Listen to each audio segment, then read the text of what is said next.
sometimes they come up, right? And then they say, you gave me my kindergarten certificate. And I'm like, oh. And these are working already. Is election season stressful? Yeah, I would say a decent amount of stress. When you look at it in hindsight, depending on the election result, then you'll say whether it's enjoyable or not. It's his first election as PM. How do you think he's feeling? I'm sorry, but it's not like I go to PM Lawrence Wong and say, PM, please tell me how you're feeling. What's going on, everyone? Thanks a lot for joining us on another very special edition of the Rishi Report SG60 podcast series. Typically, this is a show where we turn some news headlines into punchlines, where you have broken news being served by broke comedians with broken mugs. But today, it's a little different because there's only one broke comedian in the studio. My very special guest is none other than the Minister with the Prime Minister's Office, Second Minister for Finance, Second Minister for National Development. Please welcome Ms Indranee Rajah. Madam, it's a real pleasure to have you in the studios with us. Thank you. Thank you. I'm seeing you after a while. You know, there's been some opportunities for us to interact at various events and panels over the years. And can I reveal a secret to the audience? Like what? Up front. Oh, actually, you know what? You'll wait for the secret to come later. Okay. Since it is election campaigning season still, yeah. How's it going? How are you feeling? Are you getting some rest? Are you because you've been speaking at rallies, doing press conferences, walking around the new constituency that you are contesting at? Okay, it's been pretty intense. Get up really early in the morning, run around the whole day, campaign. But the thing, right, that's really standing out for me in the course of campaigning is that I have just totally busted my carb budget. Carbohydrates. Oh, yep. you mean because you get so tired and so hungry. You need it. And you keep eating carbohydrates, which normally, you try to limit. Normally you limit it, huh? And you actually, I've run into you. Don't go there. Don't go there. Into your workouts as well. Never mind. Good. Actually, carbs are an important part. Like, I've been doing way too much carbs, and I'm not even running in the election. I'm just talking to candidates, and I've already been eating a lot. So I can imagine for you, it's a different level of energy that you need. Yeah. Also, I'm in new electoral division campaigning there. It's Pasir, Changi, and there is so much food. Yeah, east side is really quite wild. It's quite happening. This is your after a long time you are contesting in a new constituency. Yeah, because you were with the Tanjong Pagar residents in and around that area. Yes, for a long time. 24 years, since 2001. Yeah. So I started in Tanjong Pagar JRC and had been there ever since until this year. Are you getting messages of like, hey, Indranee? I mean, not hey, Indranee. I mean, like, hey, ma'am Indranee, we're going to miss you. How come you never come here? Some residents have been writing, and in fact, I feel very bad because with all the campaigning going on, I haven't been able to sort of respond straight away, right? But as soon as campaign activity dies down, then I have a chance to be able to speak to them. I didn't even have time to say goodbye to many of the residents, and I would like to be able to do that. Of course, you develop a relationship over the decades. Yes, right. And you see their kids growing up, and Yeah. It's true. I mean, sometimes they come up, right? And then they say, oh, you gave me my kindergarten certificate, and I'm like, oh. And these are working already. Okay, it's nice that you bring that up, because I actually have someone from the Pasir side who grew up in the PAP kindergarten there, and they said that, Rishi, can you ask Ms Indranee whether she's going to take photos with the kindergarten children? Because I took my photo with Mr. Teo Chi Yen. And I miss him, is she going to take photos? I said, but you are not going to be in kindergarten when she take photos, what? Why are you so concerned? He said, no, for my kids. I'd be happy to take photos with any of my residents. That's cool. That's assuming that I become, get returned. No assumptions here. No assumptions. We don't know. You still have to earn the mandate. That's very important. Yeah. Which is what you are working on right now. Yes. How different is it, ma'am? Now that you're moving into a different constituency, I mean, do you see differences in the people? Do you feel different about the neighborhood? Are you getting a different kind of vibe from where you were? Yeah, there is a slightly different vibe. There are two things. One is because Tanjong Pagar, in terms of its development, it's a much older constituency. So there is a combination of senior citizens who tend to be more pioneer generation and then younger families. Whereas the Pasiris Changi side, for Pasiris, the flats came up in the late 1990s. Okay. So they're more here of, I would say, Merdeka generation, not as many of the pioneer generation. And then there's the group in between. So you can see that there's actually slight differences. Okay. And then also they've been very warm, and that's really been very nice. But they're also kind of chill. Kind of chill, huh? Yeah, so they're warm and a bit chill at the same time. Is it because they are closer to the airport, you think? No, I think it's the sea. Oh, the ocean. The ocean. So there's a reason why Pasir Ris Changi folks are so chill, okay? It's not just anyhow. They have the Pasir Ris Park, which is really, truly beautiful. Yeah. Okay. So it's not because they can like get away anytime near the airport. Airport, I think you can get there quite easily too. Yeah. But it's really the greenery around there, which is very nice. Is election season stressful for you? I mean, you're a veteran of 25 years in politics now. Almost 24. 24. Is election season something you enjoy, or is it stressful, or is it a necessary part of the public service job that you do? How do you view it? I mean, it's necessary, absolutely necessary, because you need to have a mandate, right? That's the reason why we have elections every 5 years, because whoever is going to be in parliament needs to have the people saying that you can be the ones to go. So I think that part is important, it's necessary. Then is it stressful? Well, yeah, I would imagine. It's like with any contest, there's preparation that needs to be done. There's things you have to think about. There's the operational stuff. There's also, the speeches to be made and all of that. So yeah, I would say a decent amount of stress. Exciting? Enjoyable? Do you like the fact that, you get to go for rally speeches, you get to, respond to different people saying things? I think like many of these things, right, whether or not it's exciting and enjoyable is something you kind of decide after the election result. And then when you look at it in hindsight, right, depending on the election result, then you'll say whether it's enjoyable or not. But I think before that, you just have to go with the flow and you take each day as it comes. Yep. I know, I can understand that. It seems like almost like a balancing act, right? Because you spend, especially, for someone like you who you've had to hold many appointments in the past few years. Like we just said, you are, Minister in Prime Minister's office, you are Second Minister for Finance, for National Development, and also you were leader of the House in Parliament. Of the 14th Parliament, yeah. Yeah. So how do you balance these roles as a politician in Singapore? You mean when before Parliament was dissolved? When you were holding all those appointments and also, being an active MP for your residents? Okay. So, I mean, evenings, it's mostly evenings and the weekends that is reserved for constituents. Okay. Because you got Meet the People session in the evening, and because, people are also working. If you want to have events, largely it's an evening on weekdays. And then weekends, of course, you get to meet the residents for various events.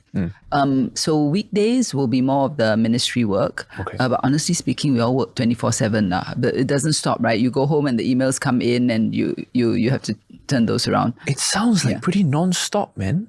It is pretty much. It's a 24/7 job, but you try to fit in within the constraints that you have. Yeah. So, for example, January, February, March, right? I would say almost like 80% of my time and attention will be focused on MOF because of the budget is the run up and the lead up to budget. But once the budget has been delivered, approved, etc., then you can start working on other things and pay more attention to, let's say, if for PMO, we were working on the large family scheme, which we announced in the budget, and various other policy measures. Yeah. And then for the rest of the year, you can work on the the MND things as well. The large family scheme, you have a famous video online of you sharing the SG60 baby package. Yes. Yeah, okay, very good. Actually, I've had people tell me that, oh yeah, man, I really want that plush toy. Hey, let's be honest, my producer, your friend said, right, that they're having babies and they are showing the baby PM Wong's letter. Yeah. So when we designed what goes into the SG60 baby gift, we thought quite carefully about it because we didn't want to just have commemorative things because the parents were telling us they wanted useful things. Okay. So we road tested the items. Then we asked them, do you like this? Does this work? Does that work? So we bottom line was it came down to some practical things. And then one or two things that you like can keep always. We gave them a little photo frame so that they can keep the baby pictures in. And then of course, some of the cognitive stuff for the kids to play with. I find it a bit difficult. You know why, ma'am? Why? How to... Now when couples are thinking of making babies, they're thinking of the actual SG60 package. No. And they're thinking Cannot be lah. what am I going to get if this is successful? It's only for SG60 year. Okay. It's only for that. Good. Let's make sure we clarify that. What motivated you? I'm always curious, because you were one of the first political office holders that got me thinking about public service as a role. And I explained to you why. Many years ago, and this is a secret I'm going to reveal to all of you, Ms Indranee is the only politician in Singapore that agreed to dance with me to the Bhangra. Yep. Do you remember that? I remember that. It's quite fun. Not something that we planned or something we knew was going to happen. And I just kind of went, hey, come on, ma'am, let's do one step since you're here. You were MC, right? I was one of the hosts. And I think you were just pushing boundaries, see whether you could get this politician to do the Bhangra. Pushing Boundaries is my middle name. It's right. Rishi Pushing Boundaries Budhrani. No, but you were really cool about it. I got to say, you were one of the first who was, okay, no problem, come. But then you got me thinking about volunteer work as well because of a conversation we had. And eventually, you invited me to a panel for SG50, I remember. It was... for MOE's SG50 youth ideas. Yes, I was a young boy then. Yes. And then you got me thinking about certain things in public service and volunteerism. And I've always wanted to ask you, what motivated you into going into public service or in politics for that matter? Oh, that would be back in 2001. And you have to remember that at that time, there were only 4 women MPs and none were full ministers at that time. There were some who were office holders, but none were full ministers. So I remember thinking that I wish we had more women MPs.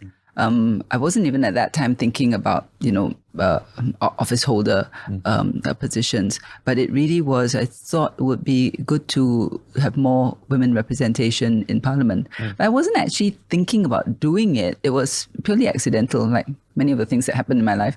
I had gone to the opening of the legal year, and I bumped into the then Senior Minister of State for Law, Associate Professor Ho Peng Kee, who happened to be my contracts tutor in law school. And then he came up, right? He said, "Oh, Indranee, hello," because we hadn't seen one another for a long time. Okay. Then I said, "Hi, Prof, how are you?" Then he looked at me and said, "Are you married?"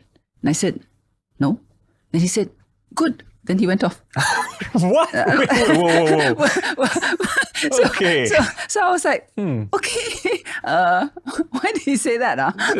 Why is my teacher being so awkward? Not awkward. He was actually like, very, very happy. He was excited that you were single. Yes. Okay. Then later on, it became apparent because got invitation go tea party. I mean, tea session, right? And it did turn out that they were looking for single women because the party was looking for wider and more diverse representation. Interesting. And specifically at that time, single women, you were saying? Yes, because at that time, I think the traditional view was, married, 2 children.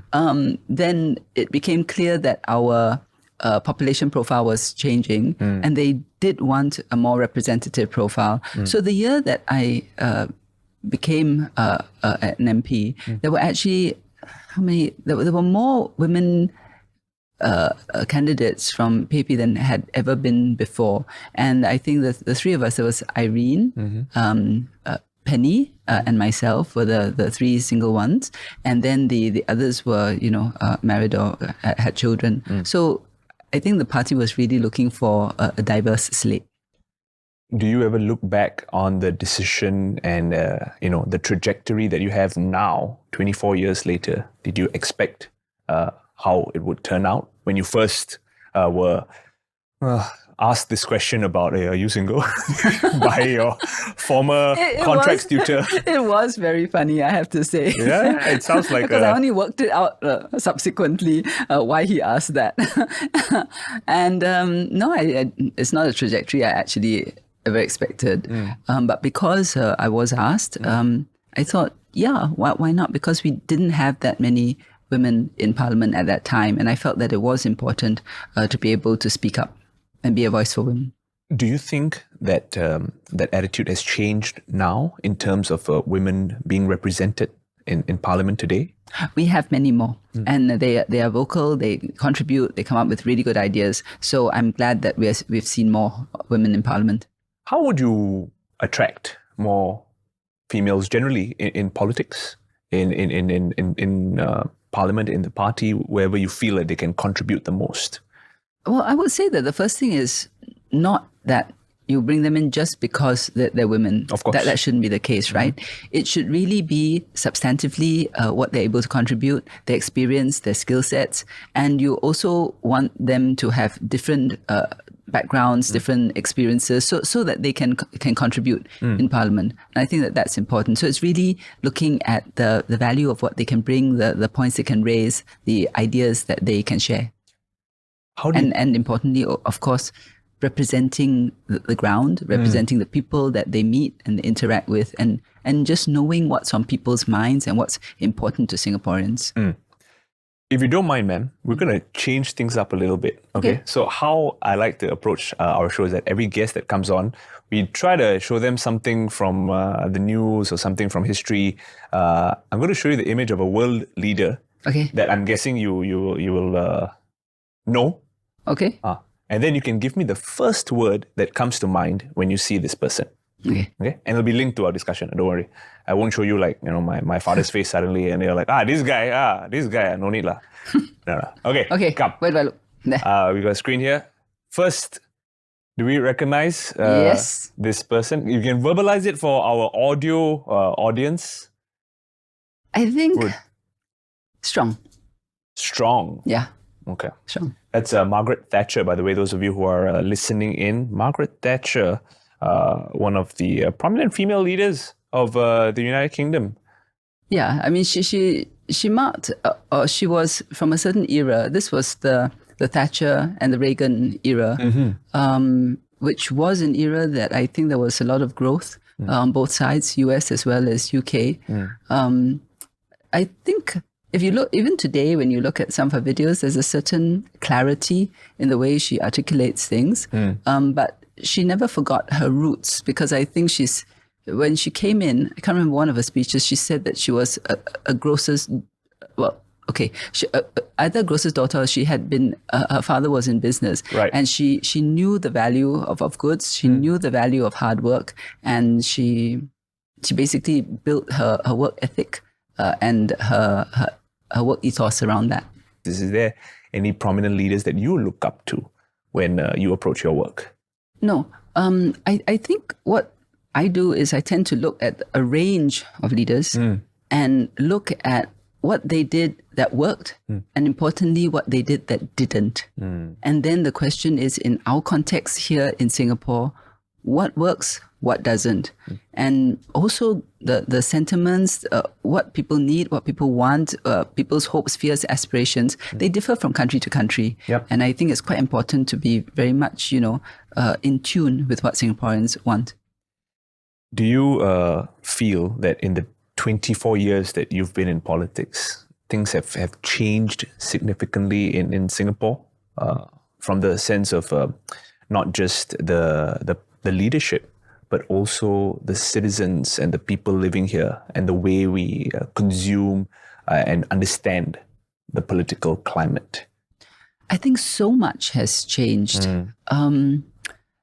when I came in 2001, most constituencies were not contested. And then slowly over time, more and more. And then I think 2015 was the first time in a long time when all constituencies were contested. And we also see a maturing of the electorate. Singapore electorate is actually discerning. They think about things, they weigh it, and then they make their decision. And that's a trajectory that you can see that has taken place over the years, and the discourse as well. Good points. I mean, of course, along the way, you have social media, then you'll have the memes, you'll have, the posts and so on. But by and large, I think people understand the issues.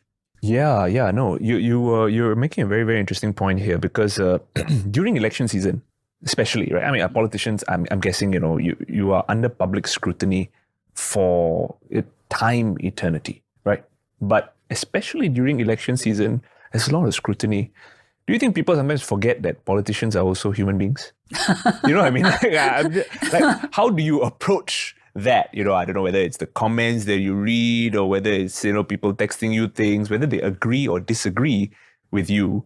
How do you deal with that? Or do you just not no, don't want to? I just stay focused. I stay focused on the campaign, stay focused on, what are the issues that people are concerned about, and working on the plans that we would like to put in place and implement if elected. Okay, that's fair. So no time for distractions, so to speak. It's a very intense, concentrated 9 days. So yeah, you have to stay focused. Focused, very important, very important. I wanted to ask you about some of these current things that you are quite strongly focused on, and something that you mentioned in one of your rally speeches really caught my attention. I am paraphrasing this a bit, but you can correct me if I'm wrong. You mentioned in one of these very emphatic rally speeches about how the voice of the voter is more crucial than the voice of the opposition. Something to do with that, because there was a discussion about the requirement for more opposition voices in Parliament. Are you able to elaborate on that a little bit and share your thoughts on this? Yeah, I mean, at the end of the day, what is it that people are doing when they vote? You obviously want people to be your representatives, right? You're choosing the people who will represent you, which means that the people who represent you must know what you are thinking, what you are concerned about, what your aspirations are. It's not just about concerns, it's also about aspirations, and some of the frustrations that they feel, or even some of the things that they're happy about. Because if there are things that they're happy about, then you think, how can I replicate this? How can I make sure that, we can have more of this? So it really is very important to know what your voters and your residents, to know what's important to them. How do you feel that you personally, I mean, maybe not so much about the entire party, but because, it's such a large organization and there's many people in there. Personally, how do you ensure that you are well attuned to what your residents want, or what the people are interested in? There's a range of things. So the first will be the Meet the People session, because that is a very good way of figuring out whether there is a problem. Yeah. Because people only come to the Meet the People sessions when they have a need. And then, of course, the emails, because some may not come to see you physically, but they'll send you emails, right? No one just shows up to say hello, right? I mean, it's a proper... There have been a few to say thank you. Yeah. But by and large, if they come to see you because they have an issue. And some may be unique issues, but some other issues, if you start to see, there are a lot of issues pertaining to a particular topic, then this one, there may have a policy issue that needs to be worked out. So yeah, the Meet the People sessions is one. But the other, which I found very helpful, because when I was in Tanjong Pagar, first Sunday of the month, I used to do walkabouts at the Tiong Market, unless, of course, for some reason I was outstation or had some other event. But I tried my very best to do first Sunday of the month. And that's very interesting, because it was almost like a national barometer of sentiment and feeling, because many people come to Tiong Bahru Market, not just the residents in Tiong Bahru, but from pretty much everywhere. And so it gives you a good sense. So basically walking the ground. And then, of course, house visits, because then you see them in their homes. Yep. You have a little bit more time to discuss, to talk. They confide. It's not sort of, so many people like you have at the Meet the People session. And sometimes you look at the home condition. You also get a sense of, are they okay or maybe not so okay? These are the basics, I would say. Yep. And then there are many other ways, because you have dialogues, you have engagements, and so on. Sure. But it sounds like the personal connect, the actual interaction with the people is what informs you Yes. in the best way. Yes. The job of an MP and also a political office holder, what qualities do you think are required for someone to be able to do this effectively? The first thing is you must actually like people. You like people? you must like Do you dealing like with people? people. Of course I like people. You like people, okay. just being Because clear. you have to meet them and you have to talk with them, and you have to work with them. So you have to like people. Yeah. You can't have a meet the people session with people you don't like. Yeah. That's just like going to like Chinese New Year with your relatives. But Sorry, can I say Deepavali instead? Okay, for me, not for anybody else. Sorry. But the other thing is also understanding that at the end of the day, right? Everybody has similar concerns. I mean, rich, poor, young, old. The nature of the problem may not be exactly the same, but fundamentally it's about, I want something better for myself, or I have a problem that needs to be fixed, or I want something for my child, or I have issues with health, or whatever it is. And they're just, they're human issues. So I think you must like or want to be able to either solve problems or make things better. I mean, that has to be part of it, because otherwise, why go into it, right? Solving problems, making things better. Ma'am, I'm going to invite you to take off your party hat, take off your political hat for a moment. Okay. I mean, I know you're like thinking, like, what is this guy going to ask me to do now? Yes. No. I'm always very curious to understand, and I ask this to all my guests. Beyond your work sphere and your public persona that everybody gets to see in Parliament, sometimes I've seen you get angry also. I've seen you like, this fella, I need to deal with this, and I can understand, that might be a challenge sometimes, but beyond, I'm going to ask you to invite you to remove your party hat, remove your political hat, if you will. But beyond the work that you do, who is Indranee Rajah?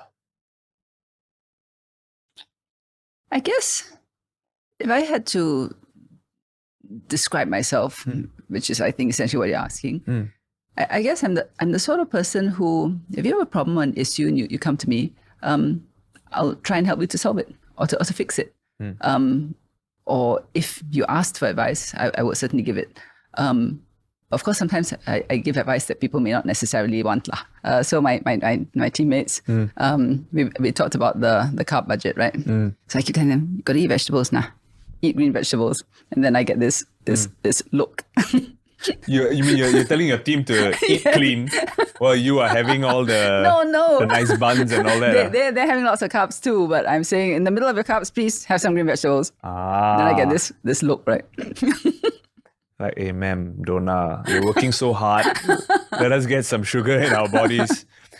So you've got that. Is it fair to say you've got this almost like a maternal instinct towards the people that you care I'm about? not sure I would call it maternal. No. But you have to care, right, before you do stuff. It must be important to you. Otherwise, why would you do it? It's a big. I always think about it as public service is, to me, it sounds like a very thankless sometimes. And a job that requires a lot of sacrifice. Do you feel that sometimes? I've never thought of it in terms of sacrifice. I mean, yeah, it takes up a lot of time, and sometimes you get really tired, right? But at the end of the day, the question is, why are you doing it? And if the answer is to make things better for others, for Singapore, then it's something really worthwhile doing. Okay. Yeah. I mean, given you've been doing this for 24 years, it must mean something important to you. It does. I think the thing that gives the most satisfaction actually is when you're able to solve a problem for somebody, or you're able to clear an obstacle and help them. And then you see them looking like really happy, right? Yeah. I think that is the biggest reward. It's a new set of circumstances in GE 2025 for the party, and mainly because I'm guessing there's a new PM at the helm of things, and there's a series of senior political office holders who have also announced their retirement from politics. There's a fresh new slate of many young candidates coming through as well. What signal do you think this sends to the electorate who's making their decisions this year? I think that it's a combination of continuity and renewal. So PM Lawrence Wong is a new PM, but he's also worked with the previous PM for many years. He brings his own ideas and his own views, but he has had exposure and experience, which is important. At the same time, the members of the team that he has brought on board, so the younger members, we've had time to work together. It's not like we haven't, and especially during the COVID period. So it's that combination of experience as well as new ideas. And then you bring in a fresh slate, about almost a third, right? Who come in with very different thoughts and views. And I remember SM Lee when he was it PM at that time? I'm trying to recall, because when I first came in, actually no, he was DPM at that time. Okay, so this was during maybe PM Goh Chok Tong's time? Yes, that's right. When our PM was Mr. Goh Chok Tong. And I remember SM Lee, or DPM as he then was, saying, you must tell us what are the things which are current now, so that we hear from you rather than you hearing from us. We need to become more like you rather than you becoming more like us. I mean, the message basically was we are open to fresh ideas, and you coming in as new MPs have those fresh ideas. Please don't be afraid to speak up and tell it to us, because we need to have, new perspectives. That's the essence of the message. That is one of the ways that they adapt to what is fresh and new on the ground. Yeah. Do you find yourself saying this if you've met new potential candidates, do you find yourself sharing that message from the previous generation down to the next generation sometimes? Well, actually, one of the most, the questions I often ask is, so what do your peers think? What is of concern to them, or how would they view it? Because even the way we communicate, you're used to communicating in a certain way, and in fact, some of the words that we use, the phrases that we use, may be actually from another time when we're comfortable with it, right? But you know. Every generation has got its own slang words, its own short forms, its own catchphrases, and sometimes you have no idea what something means. So you need to try and figure that out. Okay, that's just an easy example. I'm going to press you now. Give me an example of something you just learned, which is like new Gen Z slang, or something you didn't know before, and someone from the younger gen went like, ma'am, actually this is what this means. So first time I heard slay, I was like, slay. Slay what? So yeah, it had to be explained to me. You thought about dragons? Did you? Did you think? Slay, yeah, that's one of the recent things you learned. You mentioned PM Lawrence Wong, right? Who's someone who's worked with the previous generation of leaders and also comes with his own fresh ideas. Have you had a chance to talk to him this season and find out how he's feeling about the entire thing? It's his first election as PM or as acting PM at the moment. How do you think he's feeling? I'm sorry, but it's not like I go to PM Lawrence Wong and say, PM, please tell me how you're feeling. But I think that he has come on board well. I know he thinks deeply about things, and from the questions he asks, and the tasks that he allocates. Yep. So, but it's not easy. I mean, Succeeding the former Prime Minister Lee Hsien Loong, you're saying, or just being no, PM? the task of leading a nation. Oh yes, of course. And making sure that you can bring Singapore forward for the next generation, right? Sounds like a high stress job. Yeah, that's right. So it's not exactly something you take lightly. It's not like being the captain of your Sunday League football team, which I got rejected for doing, by the way, thanks to my footballers team. You got a chance to work very closely with Mr. Lee Kuan Yew as well, because I think you were in the same constituency, in the same team for yes, some same time. GRC. Same GRC for some time. What was that like? I'm always very curious because you mentioned earlier that during COVID, a lot of the team members worked together. Maybe that's the first question. Did that crisis solidify your working relationship with your colleagues? They say that when you get through a crisis together, you get closer, you get tighter, you learn a bit more about each other's strengths and weaknesses. Do you think that is what happened for you and the team? Yes, I would say so. I mean, there's nothing like crisis that solidifies a team unity and cohesiveness. And during that period, you could really see everybody working flat out and pulling together. So it's not something you want to do again, but having undergone it, I would say it was very valuable. I was going to ask about any lessons that you remember from working with Mr. Lee Kuan Yew in the time that you did, but fairly closely as well. Not just as a member of the cabinet at the time, but even as part of the same GRC. I suspect that my experience working with him would have been very different from those working with him when he first set out, when Singapore was still developing, and they had to go 200%, right? By the time I came in, he was, I think he was senior minister at that time. And the constituency work, actually, he basically left you to do what you needed to do, but he would keep an eye on it, and he would ask from time to time. So his SOP by that time was basically to rotate events or things around the constituency, which gave him the opportunity then to come down to each division and get a feel or a pulse of what was happening there. And sometimes when we would meet or have meals or whatever, then he would ask about certain things, or I said you don't have to be over meals. Sometimes he would just ask. So he definitely kept a pulse on it, but he didn't try to micromanage and didn't get in your way. I mean, basically, he sort of expected you to take care of the division that was allocated to you, and I did. And so long as no complaints, okay lah.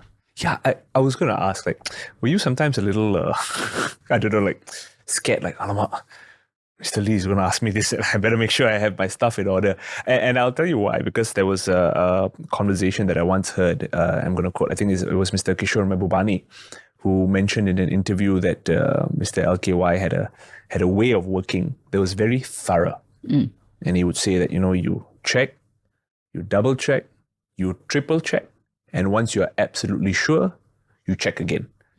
And then you proceed to send out the document or go ahead with anything else.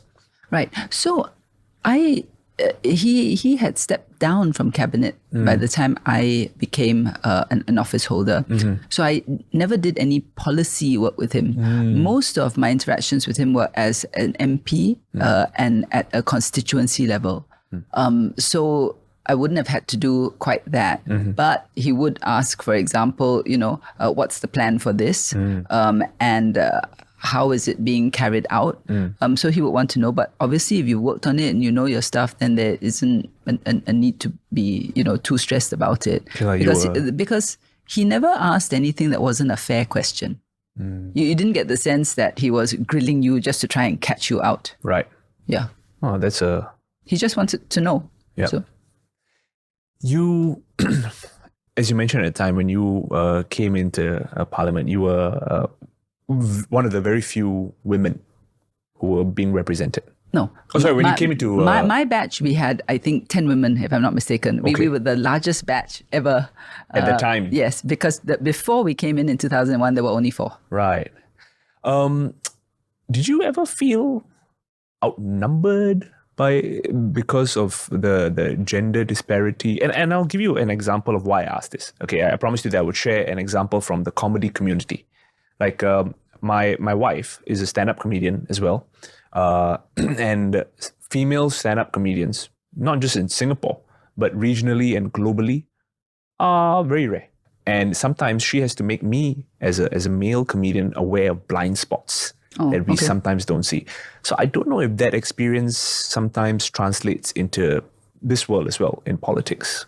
For me, it didn't. I can't speak for others. Sure. But for me, it didn't, for the simple reason that you must remember, before I entered politics, I was already a litigator for quite a number of years. So that is even more, shall we say, intense, and at that time, much more male-dominated arena. And I say arena because obviously as a litigator, you're doing battle all the time. Yeah. So I think coming into Parliament actually was I think not quite as adversarial as what you would experience in private sector as an advocate and a solicitor. Interesting. And to be fair, all the male colleagues have been fine. That's fair. No, that's important. But yeah, really nice. Coming from the private legal sector at that time into Parliament was actually, you said it was less adversarial. Oh man. So it's almost as though you cut your teeth and you were running in the Alps all this time, and now they say, okay, now you can kind of... now we do Rishi Reservoir. Now you can chill a bit, it's a bit of a... No lah. It has a different set of stresses and strains, obviously. Of course. But it was good that our male colleagues were always nice to us. That's good to hear. You mentioned your legal training. Do you think... the legal training that you got, the time you spent, like you said, in the arena of litigation, did that inform your work and make you a better politician over the years, you feel? I think what it does is it forces you to crystallize the issue so that you understand exactly what the issue is. And the other thing it does is, because if you're doing litigation, you really have to think your argument through, because the other side is doing their best to rebut your assertion, and the judge is also asking questions. So basically, you need to be robust in your position. You need to be ready for anything, right? Like anyone is going to question and poke holes in your argument. And sometimes it happens, and then you have to go back and see how I can either answer this or what I should, or reflect on what I should have done better. As a leader, Ms Indranee, for the past 2 decades or so, do you ever think about your own strengths and weaknesses? No. No, just do. Just do. I guess we're going to stop that question there. No, because I'm always interested, right? Because you think about, okay, what am I good at? What I can work on or something. No, obviously, if you do something and the result doesn't turn out as well as you want, you're going to be very retrospective, and all litigators will know this. It's like, if ever you lose a case, then you go back as, I have chosen the wrong life career. So this is terrible. I should just end my career now and do something else, kind of thing. So even lawyers do that. Lawyers do that. But if you win a case, though, then it's like, yay, okay, this was the right thing for me. So I think the more important thing really is just learning lessons, lah. Just continuing to learn from experiences, good or bad. Actually, comedians have the same way to approach life. Really? I'm not even joking. Okay. We have this thing called, and maybe this is a learning lesson for all of us, whoever is tuning in. Yeah. Comedians have this thing called the 11 a.m. rule. Okay. 11 a.m. rule basically refers to, if you have a lousy show on a Friday night, let's say, right? And you tried your best, but you're just not getting the laughs. Tough crowd, punchlines are all over the place. You come off stage and you are given the license by yourself till 11 a.m. the next day to complain, to whine, to threaten to quit, to blame the audience, blame the sound, blame the lights. But 11 a.m. the next day, back to clean slate. Okay. Back to square one, you restart on a new day. Right. Same if you do a good show. Yeah. If you do a good show, you can be like, hey, you know who I am? Yeah, I'm the best, Yeah, hey, you saw the way I did this. But same thing. Next day, you better go back to a clean slate. You can't carry that same energy into the next day. Yeah. And I suppose the same is true of politics and policies as well. You may have done it well and successfully, but the next time you also have to think what's changed, how can you improve, how can you make it better? Yeah, that's probably something that's constantly on your mind as well, right? Because like you mentioned, you constantly bring in new people with new ideas to almost update and evolve the existing ideas. I want to invite you to share with our young voters based on that last conversation we had, because there's always going to be someone who's voting for the first time. Yep. And there's always going to be someone who's perhaps not as politically aware of what is going on. What would your message be to young voters out there who may be doing this for the first time with regards to polling day on 3rd of May? What message would you share to these young people when they are casting their votes? Well, I would say that I when I've met young voters, I actually find that they take the responsibility very seriously, especially those who are casting their vote for the first time, because I think they feel that this is the first time I'm doing this important thing and I want to do it well. So I would say, first, think really about Singapore, which is this small, tiny little country that has to navigate these difficult waters. And we have seen in the last, few months how turbulent the world is. And then think about what is the best way we can get through this, and how can we have the strongest possible approach? How can we have a good team that that really will help? It's basically Singapore and the rest of the world. So how can we have a good team that will take Singapore through? And you listen to the arguments and make up your own mind. At the end of the day, look at track record, look at what the candidates say, think about the issues that face Singapore, and also look at the manifestos and make that judgment. And like you said, the electorate that we have is very discerning. In a way, I think they are. They can smell, for the want of a better word, BS from a mile away, and they will be able to. I think they understand you, and you must give the Singapore electorate credit.